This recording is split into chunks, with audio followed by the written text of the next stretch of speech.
విద్వాన్ సర్వత్ర పూజితే అంటారు.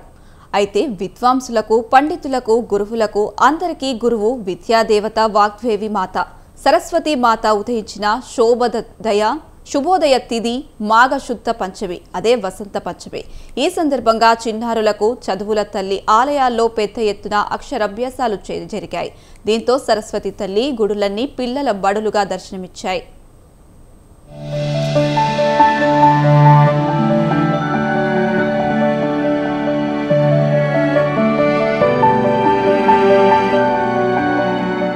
ప్రకృతి సొబగులు అద్దం పట్టేలా పూమొగ్గలు, పొందెలు, పుష్పరాజాలు, తరువులు వికసించడం ఆరంభించే కాలం వసంతకాలం. ప్రారంభానికి సంకేతమైన వసంతంలోని పంచమి దినాన చదువుల తల్లి సరస్వతీమాత ఉద్భవించింది. వసంత ఋతువు ఆగమనానికి గుర్తుగా జ్ఞాన, విజ్ఞాన, సాహితీ, సంగీత, కళా వైభవ దేవత సరస్వతీ అమ్మవారి జన్మదినాన్ని వసంత పంచమిగా నిర్వహించుకుంటారు. మేధో సంపత్తి, సృజనాత్మకత, తెలివితేటల రాణింపునకు అమ్మను ఆరాధించడం అత్యంత ఆవశ్యకం. ప్రతి నిత్యం ఆరాధించేదానికి కోట్ల రెట్ల ఫలం ఒక్క వసంత పంచమి నాడు సరస్వతి అమ్మవారిని ఆరాధిస్తే కలుగుతుందని భక్తజనులు చెబుతున్నారు. అమ్మవారు జన్మించిన రోజు వసంత పంచమి నాడు భక్తులతో వాగ్దేవి మాత ఆలయాలు కిక్కిరిసిపోవడం ప్రతి ఏటా జరుగుతుంది. ఇప్పుడు ఆ పర్వదినం కావడంతో సరస్వతీమాత దేవాలయాలన్నీ భక్తజన సందోహంతో నిండి ఉన్నాయి.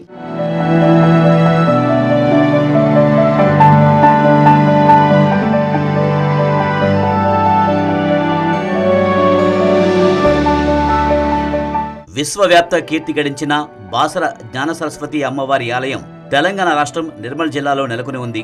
నిర్మల్కు దాదాపు 75 కిలోమీటర్ల దూరంలో నిర్మల గోదావరి ఒడ్డున బాసర సరస్వతి మాత ఆలయం ఉంది. దేశంలోని అష్టదశ పీఠాల్లో ఒకటిగా కాశ్మీర్ సరస్వతి మాత ఆలయానికి పేరుంది. లంకాయాం శాకంబరీ దేవి అంటూ మొదలయ్యే అష్టదశ పీఠాల్లోని అమ్మవార్ల ఆరాధనా శ్లోకంలో కాశ్మీరోతు సరస్వతి అని ఉంటుంది.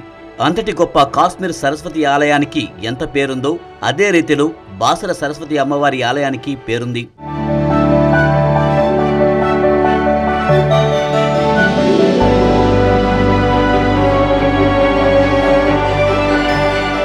బాసరలో జ్ఞాన సరస్వతి అమ్మవారు మహాలక్ష్మి, మహాకాళి సమేతులై కొలువే ఉన్నారు. అత్యంత రమణీయంగా ప్రకృతి సిద్ధ వాతావరణంలో నెలకొని ఉన్న ఈ సరస్వతి మందిరం చాళుక్యుల కాలంలో నిర్మితమైనట్లు చరిత్ర చెబుతోంది. ఇక పురాణపరంగా చూస్తే బాసర పుణ్యక్షేత్రాన్ని వేదవ్యాసుడు ప్రతిష్ఠించినట్లు ఇక్కడి ఆలయ స్థల పురాణం తెలియజేస్తుంది. వ్యాస ప్రతిష్టమైన వాగ్దేవి అమ్మవారి ఆలయం వ్యాసపురిగా, వ్యాసరగా, కాలక్రమేణా బాసరగా మారినట్లు తెలుస్తోంది.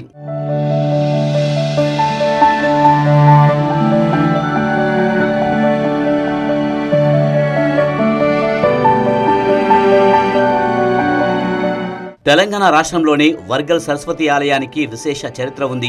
బాసరి తరువాతి స్థానంలో వర్గల్ సరస్వతి అమ్మవారి ఆలయం భక్తజనులతో కలకలలాడుతోంది.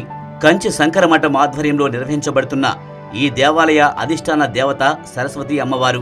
బాసర మాదిరి పిల్లల అక్షరాభ్యాసాలు, వసంత పంచమి వేడుకలు, ఇతర పండుగలు, పర్వదినాలు అన్నీ ఇక్కడ అత్యంత సాంప్రదాయబద్ధంగా, శాస్త్ర సమ్మతంగా నిర్వహిస్తారు.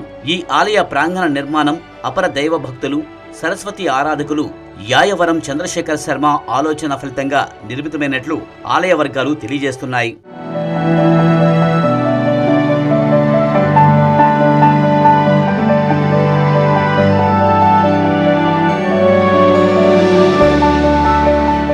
జన్మకు కారణమైన తల్లిదండ్రులకు ప్రథమ స్థానం ఇచ్చిన వేదాలు మాతృదేవోభవ, పితృదేవోభవ అని ప్రవచించాయి. ఇక 3వ స్థానాన్ని ఆచార్య దేవోభవ అని గురువుకిచ్చాయి. ఆ గురువులందరికీ గురువైన చదువుల తల్లి విషయానికి వచ్చేసరికి ప్రప్రథమ స్థానం ఇస్తూ కీర్తిస్తాం. వసంత పంచమి నాడు సరస్వతి ఆరాధనకు ద్విగుణీకృత ఫలితాలు ఉంటాయని పండిత శ్రేష్ఠులు, ధార్మిక స్రష్టలు, పురాణ ప్రముఖులు తెలియజేస్తున్నారు.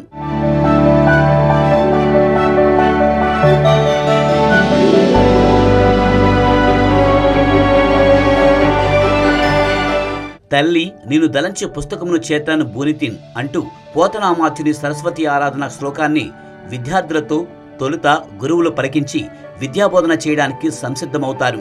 ఇప్పుడు ఈ తంతులన్నీ సరస్వతీమాత ఆలయాల్లో జరిగాయి. సృష్టికర్త అర్ధాంగి సరస్వతీదేవికి అనంతకోటి నామాలు ఉన్నాయి. సరస్వతీదేవి సహస్రనామాల్లో ప్రతి పేరుకు ఒక్కో విశిష్ట అర్థం కనిపిస్తుంది.